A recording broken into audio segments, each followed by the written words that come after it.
अब एक ऐसा विषय जिसके बारे में घर घर में चर्चा हो रही है, जिससे देश के ज्यादातर परिवार परेशान हैं और ये खबर से ज्यादा एक मुद्दा है, खबर से ज्यादा एक विषय है।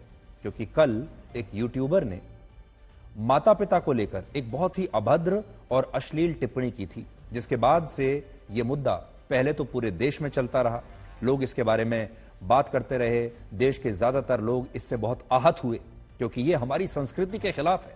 हमारे देश में माता पिता को पूजनीय माना जाता है, माता पिता को भगवान का स्वरूप माना जाता है, और अगर कोई माता पिता के बारे में ऐसी अभद्र और अश्लील टिप्पणी करे तो देश बर्दाश्त नहीं कर सकता। और हुआ भी यही, देश के बर्दाश्त करने की सीमा टूट गई और पूरे देश में इसके बारे में चर्चा होने लगी। और आज यही चर्चा, यही मुद्दा भारत की संसद में भी उठा है।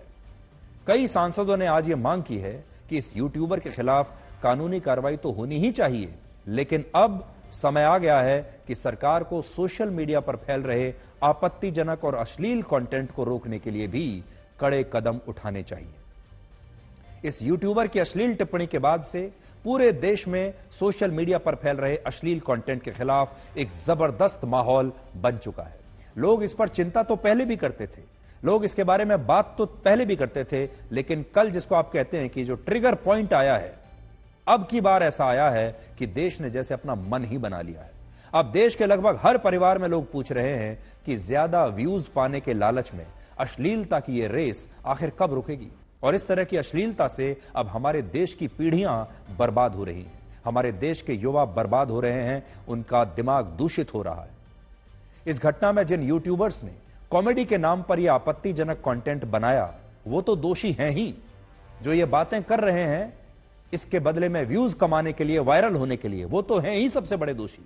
लेकिन साथ ही जो लड़के लड़कियां उस स्टूडियो में बैठकर इन बातों पर, इस अश्लीलता पर तालियां बजा रहे थे, जो लोग इस कॉमेडी की दाद दे रहे थे, वाह वाह कर रहे थे, और बाहर सोशल मीडिया पर लोग जो इसे देख रहे थे, फॉरवर्ड कर रहे हैं, वो भी उतने ही दोषी हैं। और ऐसे लोगों को भी भारत की युवा पीढ़ी को बर्बाद करने के लिए इतिहास कभी माफ नहीं करेगा।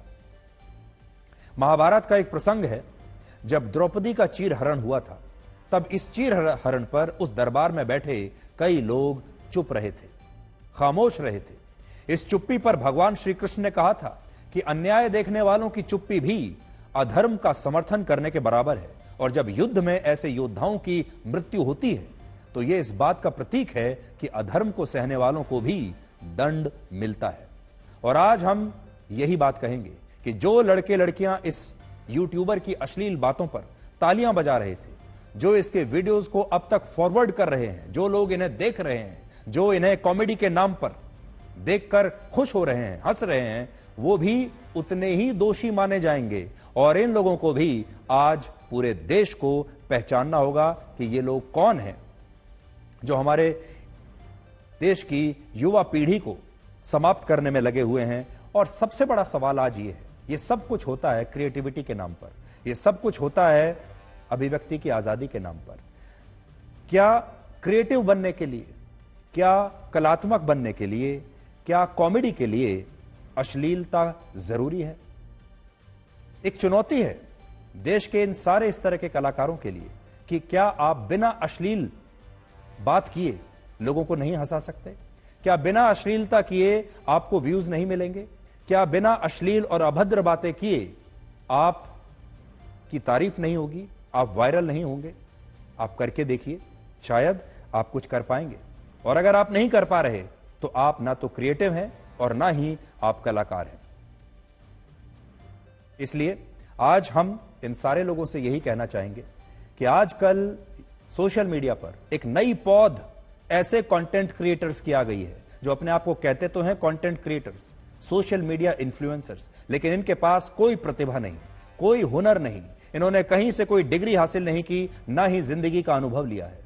सबसे आसान रास्ता चुना है, जिसे हम शॉर्टकट कहते हैं, और वो सबसे आसान रास्ता यह है अश्लील वीडियो बनाने का। आज आप इंस्टाग्राम देख लीजिए, अश्लील वीडियो बनाकर हमारे देश के लड़के और लड़कियां घर बैठे हजारों लाखों फॉलोअर्स ले रहे हैं, और लोग उनके इन वीडियोस को देखते हैं, ताली बजाते हैं। इसलिए कानून तो अपना काम करेगा, लेकिन समाज को भी अपना काम करना होगा, क्योंकि अब वक्त आ चुका है और अश्लीलता की ये लक्ष्मण रेखा अब पार हो चुकी है।